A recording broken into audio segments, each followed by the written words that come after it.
तो देखो ये है द हिंदू का न्यूज़पेपर और यहाँ पर बहुत बड़े बड़े सेंटेंस होते हैं, तो इन सेंटेंस को समझना कैसे है आज की वीडियो में हम लोग यही सब देखने वाले हैं। ठीक है, तो देखो यहाँ पर सबसे पहले जो टाइटल लिखा हुआ है वो यहाँ पे लिखा है इंश्योरिंग द फ्यूचर। इंश्योर का मतलब क्या होता है? इंश्योर का मतलब होता है बीमा करवाना। देखो यहाँ पे ये बहुत अच्छा वर्ड है। इस तरीके से आपको 3 वर्ड मिलेंगे, ये जो श्योर है ना, इस श्योर से रिलेटेड 3 वर्ड मिलेंगे जो आपको बार बार कंफ्यूज करेंगे। ठीक है, एक तो होता है इनश्योर जो कि आपका यही वर्ड है, एक होता है ENSURE इनश्योर होता है। ठीक है, एक इसी तरीके से होता है एश्योर। ठीक है, सबका प्रोनाउंसिएशन लगभग लगभग सेम ही है। ठीक है, लगभग लगभग एक ही जैसा है। तो देखो इस इंश्योर का मतलब क्या होता है? इस इंश्योर का मतलब होता है बीमा करवाना।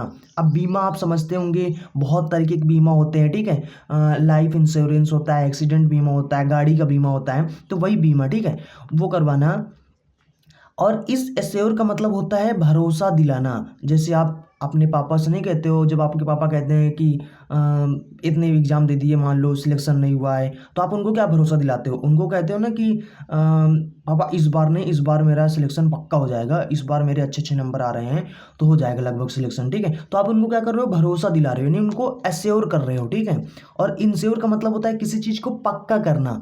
ठीक है, जैसे कि मान लो कोई न्यूज़ है, आपने उसको चेक किया, आपको पता हो गया कि हाँ ये पक्का हो गया। ठीक है, तो यानी कि हाँ ऐसा ही है, यानी पक्का करना। ठीक, किसी चीज़ को, इस इंश्योर का मतलब होता है। तो ये आपके होते हैं, इसमें से बहुत अच्छे अच्छे वर्ड भी आपको तैयार होंगे इस न्यूज़पेपर से। ठीक है, और साथ में आप सीखोगे कि कैसे सेंटेंस को समझना है। ठीक है, तो चलिए सबसे पहले हम लोग यहाँ पर देखते हैं।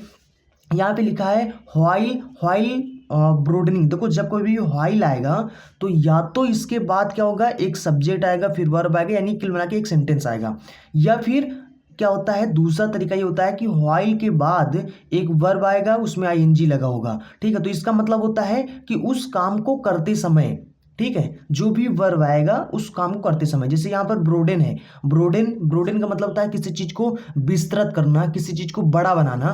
ठीक है, तो यानी बड़ा बनाते हुए किस चीज को, एलिजिबिलिटी जो होती है, जो योग्यता होता है। जैसे कि जैसे मान लो ये एग्जाम जैसे होता है CHSL। ठीक है, तो ये एग्जाम के लिए एलिजिबिलिटी क्या होता है कि अगर आप क्लास 12 पास किए हैं तो आप इस एग्जाम को भर सकते हैं। तो ये जो क्या होता है कि उस चीज की योग्यता यानी एलिजिबिलिटी। तो कहते हैं बनाते समय या बनाते हुए, ठीक है, बनाने के दौरान, मतलब जो यहाँ पर एलिजिबिलिटी है, किसको बड़ा बनाते हुए, एलिजिबिलिटी को बड़ा बनाते हुए। जो हेल्थ इंश्योरेंस है, हेल्थ इंश्योरेंस का मतलब होता है, समझ लो ना, जो शरीर का बीमा कराते हैं। जैसे कि आप बीमार हो गए, हेल्थ इंश्योरेंस का मतलब होता है जैसे आप बीमार हो गए तो फिर आपको, अगर देखो मतलब जो कंपनी होती है, जैसे आज किसी कंपनी में आप हेल्थ इंश्योरेंस कराएं तो वहां पे क्या होगा कि वो कंपनी को आप हर महीने या फिर साल के अकॉर्डिंग जो भी आप कराएं तो उनको उतने, जैसे मान लो महीने के हिसाब से कराया है तो आपको महीने के एग्जाम से मतलब हिसाब से पैसा देना पड़ेगा, साल में कराया है तो साल में पैसा देना पड़ेगा,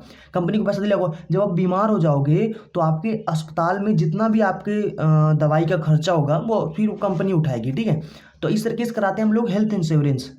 तो वही है हेल्थ इंश्योरेंस। तो यहाँ पर कह रहे हैं कि हेल्थ इंश्योरेंस जो है उसको मस्ट बी मेड। देखो जब कोई भी, ये मस्ट क्या आपका, ये मॉडल है, उसके बाद यहाँ पर आप क्या होगा, जब भी मॉडल के बाद वी लगा हो, वर्ब की थर्ड फॉर्म लगा, इसका मतलब ये पैसिव वॉइस है। ठीक है, तो यानी कि इसको किया ही जाना चाहिए। ठीक है, अफोर्डेबल, यानी इसको अफोर्डेबल कर देना चाहिए। अफोर्डेबल का मतलब होता है ऐसी चीज जिसको सब लोग खरीद सकें, वो चीज अफोर्डेबल होता है। जैसे कि मान लो आजकल, जैसे मान लो साइकिल है, जैसे साइकिल क्या है, अफोर्डेबल हो चुका है, मतलब कि साइकिल को हर एक लोग खरीद सकता है, कोई गरीब हो, अमीर हो, कैसा भी हो, सब खरीद सकते हैं। ठीक है, तो यानी अफोर्डेबल का मतलब होता है जिस चीज़ को सब खरीद सकें। ठीक है, तो यानी कि इसको भी, हेल्थ इंश्योरेंस को अफोर्डेबल कर दिया जाना चाहिए, ताकि हर आदमी, हर इंसान इसको क्या कर सके, मतलब हेल्थ इंश्योरेंस करा सके। जैसे कि हेल्थ इंश्योरेंस क्या होता है, 9-10 हज़ार 15 हज़ार, जैसे इस इतना महंगा महंगा है तो कौन कराएगा इतना महंगा। ठीक है, तो कहते हैं कि इसको अफोर्डेबल कर दो ताकि सब लोग करा सकें। ठीक है, तो यहाँ पर कहते हैं the insurance regulatory and development authority of India. देखो ये जो पूरा है ना, ये जो यहाँ से लेकर और यहाँ से लेकर यहाँ तक, IRDAI, ये एक संस्था है। ये संस्था क्या है, किस चीज़ की संस्था है, इंश्योरेंस रेगुलेटरी, यानी कि देखो जो कंपनियां होती हैं, एक कंपनी ये हो गया, ये कंपनी हो गया, इस तरीके से जो इंश्योरेंस करने वाली जो कंपनियां होती हैं उन कंपनियों को, ताकि ये कोई गलत काम किसी इंसान के साथ ना कर सके, तो उसके लिए भी एक संस्था बनाया जाता है, सरकार ने बना रखा है एक संस्था, ठीक है। तो इस वजह से उस कंपनी का नाम, जो हेल्थ इंश्योरेंस इनको कंट्रोल करने वाली जो कंपनी है उसका नाम है IRDAI। तो यानी ये पूरा क्या है, एक संस्था का नाम है, ठीक है, इंश्योरेंस वाली। तो कहते हैं कि, और ये संस्था क्या है, इस संस्था के बाद यहाँ पर कामा लगाकर, देखो यहाँ से लेकर यहाँ तक, इसके बाद कामा लगाए हैं, ठीक, उसके बाद यहाँ पे कुछ ना कुछ लिखे हैं। तो इसका मतलब क्या होता है, इसका जब कभी भी इस तरीके से दे दिया जाए, उसके बाद कामा लगा दी जाए, फिर कामा लगा दिया जाए, तो कामा कामा के बीच में जो भी लिखा होता है वो उस चीज के बारे में, जिसके बाद में कामा लगाए ना, उस चीज के बारे में एक्स्ट्रा जानकारी देती है। तो इस कंपनी के बारे में एक्स्ट्रा जानकारी देती है कि ये कंपनी है क्या, क्या है, कौन है ये। तो ये कहते हैं ये अपेक्स है। अपेक्स का मतलब होता है जो सबसे ऊपर होता है, यानी सबसे बड़ा वाला, सबसे ऊपर वाला। रेगुलेटर है, रेगुलेटर का मतलब होता है नियम कानून बनाने वाला है। ये संस्था क्या है, सबसे बड़ी नियम कानून बनाने वाली है। किस चीज का बनाने वाली है, ऑफ लगाकर बता रहे हैं, इंश्योरेंस प्रोडक्ट का। इंश्योरेंस प्रोडक्ट का मतलब होता है जैसे कि लाइफ इंश्योरेंस हो गया, है ना, या फिर एक्सीडेंट वाला इंश्योरेंस हो गया। तो ये सब क्या है, इंश्योरेंस प्रोडक्ट हैं, ठीक। अलग अलग प्रकार की जो इंश्योरेंस होती हैं वो सब प्रोडक्ट हैं। तो इंश्योरेंस प्रोडक्ट जो हैं उनका, उन इंश्योरेंस प्रोडक्ट का जो नियम कानून बनाने वाला सबसे बड़ी संस्था है, ठीक है। तो यहाँ से लेकर यहाँ तक इस कंपनी के बारे में ही बताएं, ठीक, कामा से कामा के बीच में यही काम इसका होता है, ठीक है। फिर कहते हैं कि ये जो इंश्योरेंस कंपनी है ना, ये सब्जेक्ट हो गया आपका संस्था, ठीक है, और ये इसका ये वर्ब हो गया, ठीक है। तो कहते हैं ये जो संस्था है, हैज आस्क्ड, इस संस्था ने कहा है, किससे कहा है, देखो आस्क के दो मतलब होते हैं, एक तो कहना, एक तो पूछना होता है। तो यहाँ पे इसका मतलब है कहा है, ठीक है। तो ये जो संस्था है ना, इसने कहा है, किससे कहा है, कंपनियों से कहा है, क्या करने के लिए कहा है, ताकि तुम इनेबल कर दो। इनेबल का मतलब होता है सक्षम बना दो। किस चीज को सक्षम बना दो, एक बहुत बड़े डेमोग्राफिक को, यानी जो बहुत बड़ा डेमोग्राफिक है। किस चीज, डेमोग्राफिक क्या होता है, डेमोग्राफिक का मतलब होता है पॉपुलेशन का जो डाटा होता है। डाटा मतलब जो है ना, वो जो डाटा होता है, क्या बोलते हैं, जैसे कि मान लो कि जनगणना किया गया, उस जनगणना में पता चला कि 15 साल के लड़के जो हैं वो 100, मान लो 100 लड़के हैं 15 साल वाले, ठीक है। तो ये जो 100 लड़कों का जो डाटा है ना, जो 100 लड़कों को, जो 15 साल के 100 लड़के हैं, इनका जो डाटा है, इसको हम लोग डेमोग्राफिक बोलते हैं, ठीक है। तो कहते हैं एक बहुत बड़े डेमोग्राफिक को सक्षम बना दिया जाए। इसके डेमोग्राफिक को, सिटीजन से, नागरिकों के जो पॉपुलेशन की जो डाटा है ना, उसको सक्षम बना दिया जाए, ताकि वो क्या कर सके, बेनिफिट कर सके, यानी बेनिफिट मतलब लाभ उठा सके। किस चीज से, तो फॉर्म लगाकर बता रहे हैं, किस चीज से, हेल्थ इंश्योरेंस से। ये जो हेल्थ इंश्योरेंस हो रहा है ना, ताकि इस इंश्योरेंस का वो लाभ उठा सके, तो इसको क्या कर देना चाहिए, सक्षम बना दिया जाना चाहिए, बहुत विस्तार डेमोग्राफिक को, ठीक है। तो यहाँ पर कहते हैं मोस्ट सिग्निफिकेंटली, सिग्निफिकेंटली का मतलब होता है सबसे महत्वपूर्ण, कहते हैं सबसे जो महत्वपूर्ण है, सबसे महत्वपूर्ण तरीके से, इट डायरेक्ट, इट मतलब इसने डायरेक्ट किया है, मतलब ये जो संस्था है ना, इट किसके लिए है, संस्था के लिए है। तो ये जो संस्था है ना, ये डायरेक्ट करती है, मतलब इसने कहा है, डायरेक्ट मतलब होता है किसी को ऑर्डर देना या कहना, ठीक है। तो इसने कहा है इंश्योरेंस प्रोवाइडर्स को, जो भी इंश्योरेंस प्रोवाइडर क्या होते हैं, जो इंश्योरेंस देते हैं, ठीक है, वो इंश्योरेंस प्रोडक्ट प्रोवाइडर होते हैं। तो इंश्योरेंस प्रोवाइडर यानी इंश्योरेंस देने वाले को इसने कहा है, इस संस्था ने क्या कहा है कि टू मेक, यानी टू मेक मतलब बना दो, इंश्योरेंस, हेल्थ इंश्योरेंस को अवेलेबल कर दो, ठीक है। टू मेक समथिंग अवेलेबल का मतलब होता है उस चीज को उपलब्ध करा दो। तो यानी इनसे कहा कि आप हेल्थ इंश्योरेंस को उपलब्ध करा दो, अवेलेबल करा दो, किसके लिए, सीनियर सिटीजन्स के लिए। और सीनियर सिटीजन्स, और ये सीनियर सिटीजन्स कौन है, तो वो कामा लगाकर बता रहे हैं कि ये सीनियर सिटीजन्स कौन है, ऐसे जो हैं एबव यानी ऊपर हैं, 65 के ऊपर हैं, ठीक है। ये जो 65 के ऊपर हैं, आर करेंटली बार्ड फ्रॉम, ठीक है। ये जो है ना, ये दोज के लिए आया है आर, ठीक है। कहते हैं जो 60 साल के ऊपर हैं वो क्या है, सीनियर सिटीजन। सीनियर सिटीजन कौन है, जो 60 के ऊपर हैं। तो कहते हैं जो 60 के ऊपर है ना, ये करेंटली का मतलब होता है अभी के समय में, इनको क्या कर दिया गया है, बार्ड फ्रॉम कर दिया गया है, मतलब इन पर रोक लगा दिया। बार फ्रॉम का मतलब होता है बैन फ्रॉम, इसके स्थान पर आप बैन फ्रॉम भी लिख सकते हो, ठीक है, या फिर इसके स्थान पे आप प्रोहिबिट फ्रॉम भी ले सकते हो। इसका भी वही मतलब होता है, किसी चीज पर रोक लगा देना, किसी चीज पर बैन लगा देना, ठीक है। तो इस पर रोक लगा दिया गया है ताकि वो इशू ना कर सकें। किस चीज से बैन लगा दिया गया है, रोक दिया गया है, इशू करवाने से एक नई पॉलिसी को, कि आप भैया हेल्थ इंश्योरेंस नहीं करा सकते हैं, ठीक है, फॉर देमसेल्फ यानी खुद के लिए। तो यानी कि देखो इसमें कहा गया है कि जो हेल्थ इंश्योरेंस होता है ना, वो जो 60 के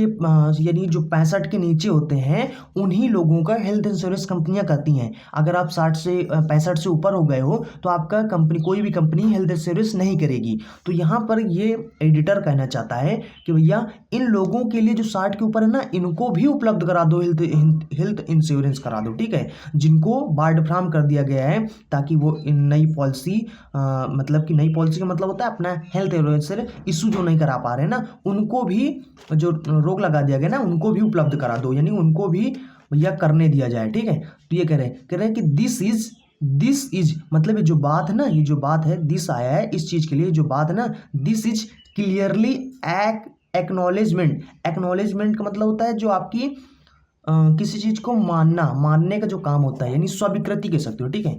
कहते हैं कि दिस इज मतलब ये है, क्लियरली मतलब होता है साफ तौर पर, एकदम जाहिर तौर पर, एक एक्नॉलेजमेंट है, एक स्वीकृति है, एक मानने का काम है, किस चीज का, डेमोग्राफिक चेंजेस को।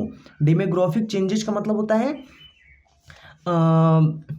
कि देखो जैसे कि मान लो कि आप अभी कितने 60 साल के हो, ठीक है, फिर आपको अभी किस में, आपको 60 साल वाले डेमोग्राफिक डाटा में रखा गया है, मान लो, ठीक है।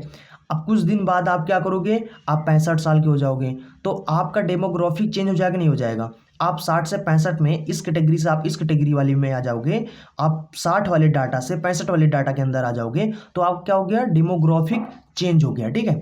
तो कहते हैं यही है, ठीक है। तो करें दिस इज क्लियरली, ये साफ तरह से एक्नॉलेजमेंट है किस चीज का, डेमोग्राफिक चेंजेस का, बदलावों का, जो कि है अंडर वे इन इंडिया, जो कि अभी अंडर वे में है। कहते हैं कि आज मान लो कोई 60 का है तो कल 65 में हो जाएगा, तो फिर आप उस हेल्थ इंश्योरेंस नहीं करा पाएगा। तो ये कह रहे हैं कि ये डेमोग्राफिक चेंजेज हैं। अंडर वे का मतलब क्या होता है, कोई चीज़ इन प्रोसेस में होती है, कोई चीज़ चलन में होती है। जैसे कि मान लो कोई काम है, जैसे रोड है, रोड का कंस्ट्रक्शन हो रहा है, रोड बन रही है, तो क्या है, इन प्रोसेस यानी अंडर वे है, ठीक है। इन प्रोसेस का मतलब होता है अभी वो काम चल रहा है, ठीक है। तो यानी कि जो अंडर वे में है भारत के अंदर, ठीक है। दो का मतलब होता है यद्यपि या हालांकि।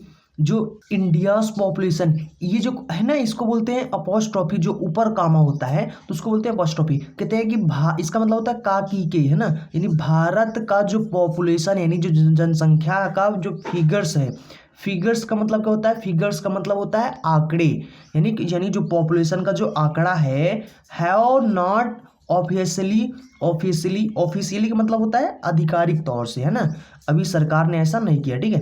हैव नॉट बीन, अभी इसको नहीं किया गया है, क्या नहीं किया गया है, अकाउंटेड फॉर का मतलब होता है हिसाब में लेना, अभी इसको हिसाब में नहीं लिया गया है। कब से, सिंस 2011 से।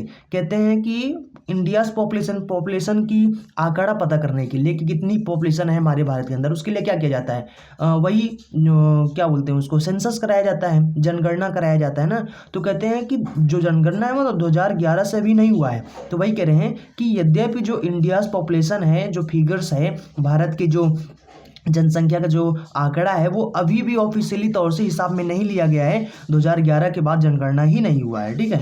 तो कहते हैं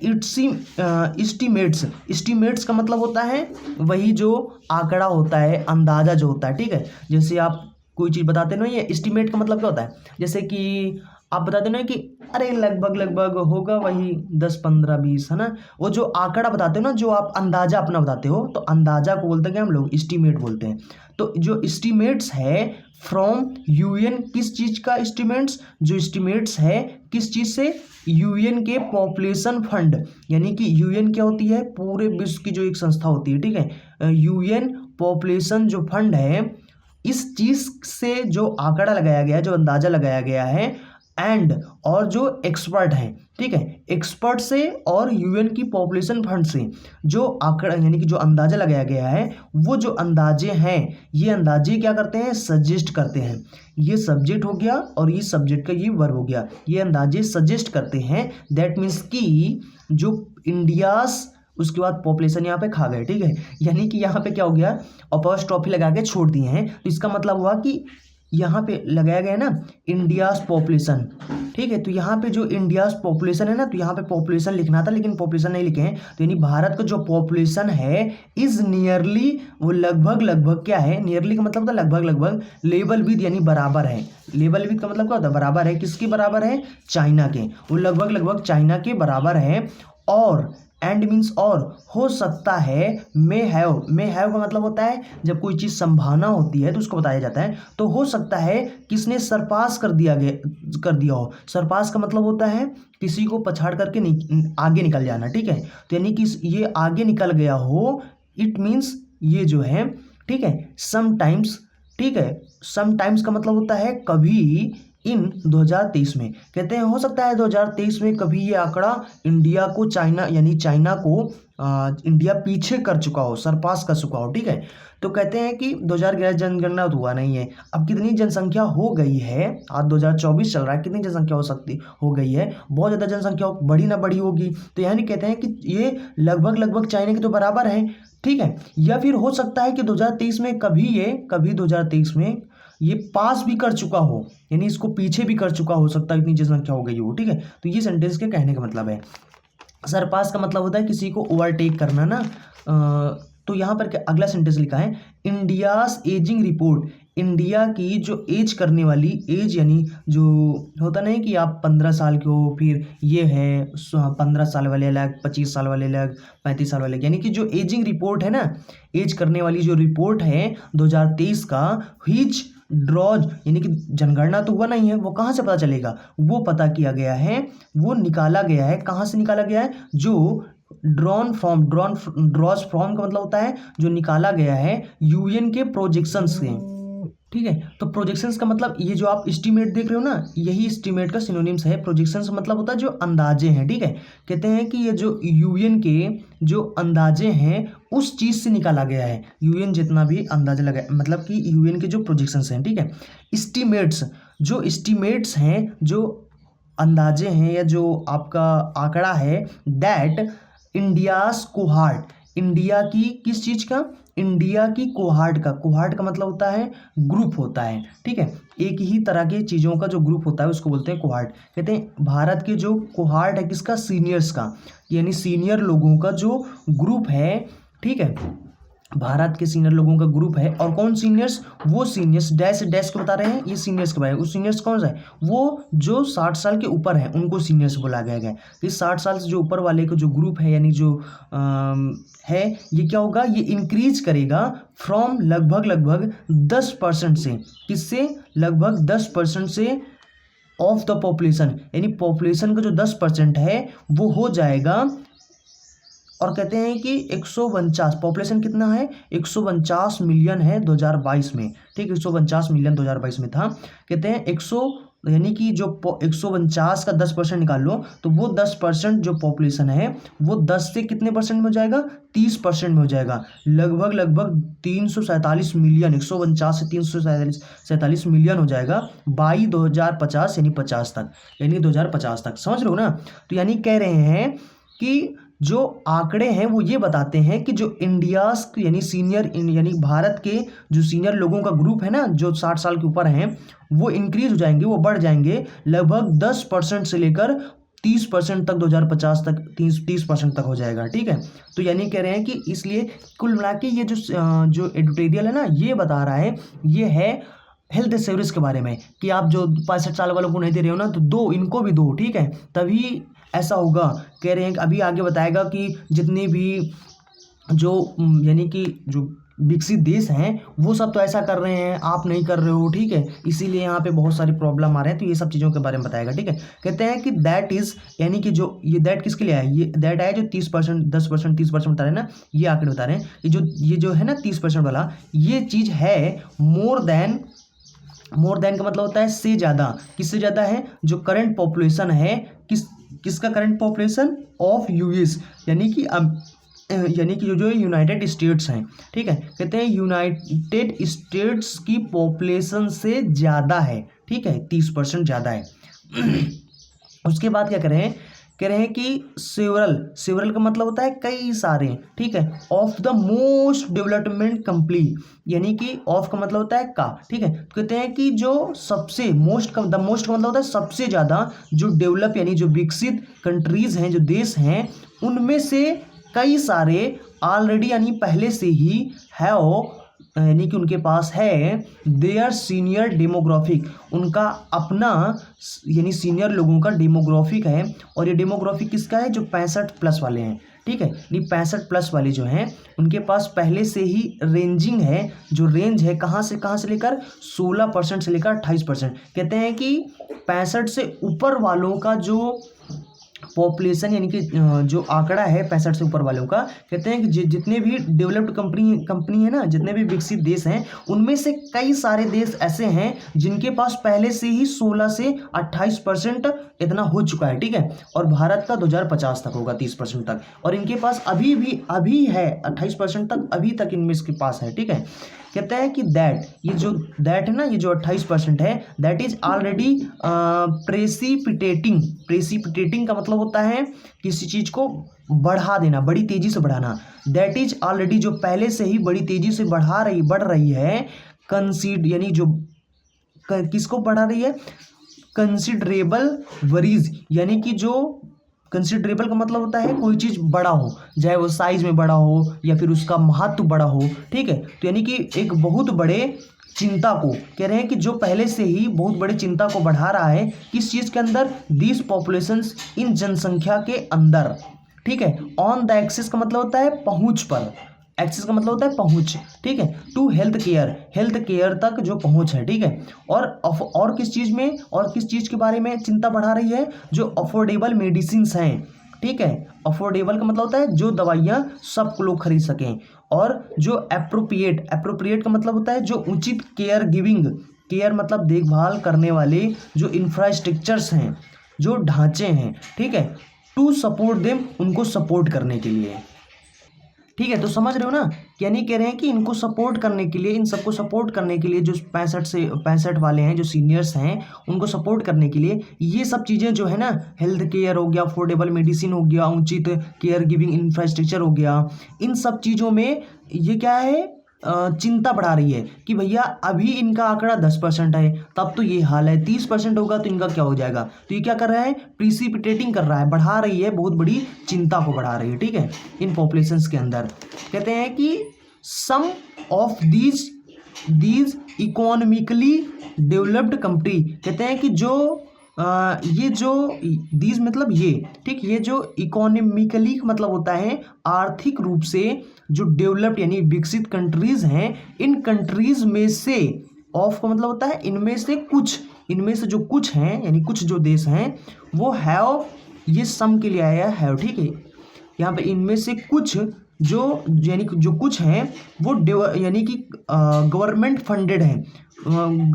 फंडेड पब्लिक हेल्थ सिस्टम्स हैं, मतलब कि इनमें से कुछ जो हैं जिनको सरकार फंड कर रही है, इन यानी कि जो जितने भी डेवलप कंपनी हैं जो ऐसा काम कर रही हैं, उनमें से कुछ देश जो है ना, वो खुद वहाँ की सरकार खुद चला रही है, खुद पैसा दे रही है इसके लिए, पब्लिक हेल्थ सिस्टम्स के लिए, ताकि ऐसा किया जाए, ठीक है। एंड अदर्स, और जो दूसरे हैं वो पूरी तरीके से डिपेंडेंट हैं, यानी निर्भर हैं किस चीज़ पर? प्राइवेट हेल्थ केयर पर। और जो दूसरे जो हैं देश जो हैं वो पूरी तरीके से किस चीज़ पर निर्भर हैं?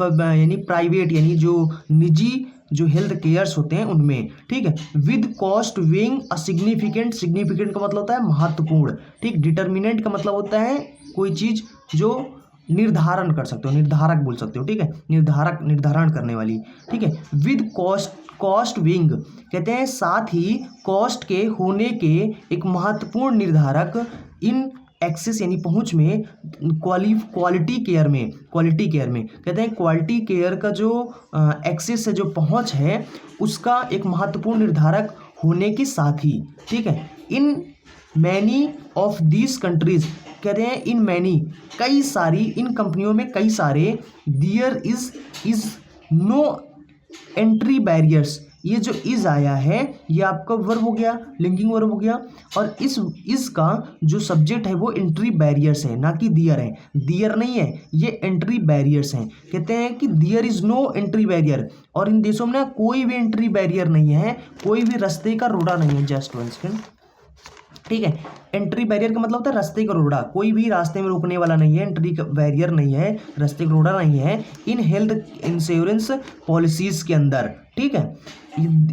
यानी कि दो का मतलब होता है हालांकि फॉलो करते हुए प्रिंसिपल्स को, नियम को, मूलों को ऑफ एक्चुएरियल जो इकोनॉमिक्स हैं फ्रॉम सेंचुरीज इगो, यानी शताब्दियों साल पहले हेल्थ केयर्स, उसके बाद यहाँ पे लिखा है health insurance gets progressively and sometimes exponentially more expensive as age advances. Advances का मतलब होता है किसी चीज़ का बढ़ना, ठीक है।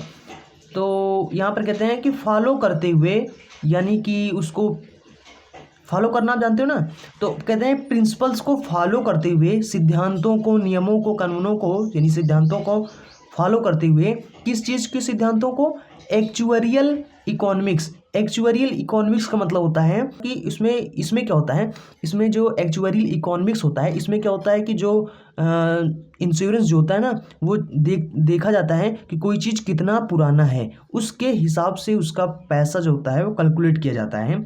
तो इस चीज़ को बोलते हैं हम लोग, मतलब कोई चीज़ कितना अच्छा है, जैसे कोई गाड़ी है वो बहुत ज़्यादा महंगा है, बहुत अच्छा है, ठीक है, तो उसका जो जैसे कि मान लो इंश्योरेंस होगा वो महंगा होगा, ठीक है, तो इसको बोलते हैं, इस चीज़ को कैलकुलेट करने को एक्चुअरियल इकोनॉमिक्स बोलते हैं। कहते हैं इस एक्चुअरियल इकोनॉमिक्स के सिद्धांतों को फॉलो करते हुए फ्रॉम सेंचुरीज इगो, पहले मतलब शताब्दियों साल पहले जो हेल्थ इंश्योरेंस था, गेट्स प्रोग्रेसिवली, मतलब इस लगातार, प्रोग्रेसिवली का मतलब होता है लगातार बढ़ता रहना, ठीक है, उसको बोलते हैं। तो हेल्थ इंश्योरेंस जो है वो होता है लगातार बढ़ता जाता है, एंड समटाइम्स, और कभी कभी बड़ी तेजी से, एक्सपोनेंशियली का मतलब होता है कोई चीज़ जब ऐसे यानी एकदम सीधा, जैसे एक तो होता है ना ऐसे बढ़े फिर ऐसे बढ़े फिर ऐसे बढ़े फिर ऐसे जाए, कोई चीज़ जो होता है जो एकदम सीधा ऐसे बढ़ जाए, बड़ी तेज़ी से कोई चीज़ बढ़े, तो इसको एक्सपोनेंशियली, और कभी कभी बहुत तेज़ी से सीधा बढ़ जाता है, मोर एक्सपेंसिव, बहुत ज़्यादा महंगा हो जाता है, एज एडवांसेज, जैसे जैसे एज बढ़ती है। तो कहते हैं जो हेल्थ इंश्योरेंस होता है ना, ये जैसे जैसे एज बढ़ता जाता है तो और ज़्यादा, पहले 100 ले रहे हैं, फिर 400 लेंगे, फिर 800 लेंगे, फिर सीधा कहो फिर ले लें 10,000 ले लें, ठीक है। इस तरीके से जैसे जैसे एज बढ़ता है, कभी कभार बहुत तेज़ी से बढ़ जाता है, जैसे जैसे एज बढ़ता है बढ़ता जाता है, ठीक है। तो आई थिंक आपको इतना समझ में आ गया होगा। इसमें कहीं भी कन्फ्यूजन हुआ हो, ये समझने में दिक्कत हुआ हो तो आप कमेंट करके बता देना। अगर आपको पसंद आया वीडियो को लाइक जरूर करें, अपने दोस्तों के साथ शेयर जरूर करें, ताकि उनको भी पता चले कि ऐसे ऐसे न्यूज़पेपर पढ़ा जाता है, ठीक है। और अपने अगर चैनल को सब्सक्राइब नहीं किया, चैनल को सब्सक्राइब कर लें। सो चलते हैं, मिलेंगे अगले वीडियो में, वीडियो को लाइक जरूर कर देना। So thanks for watching and so again in next video.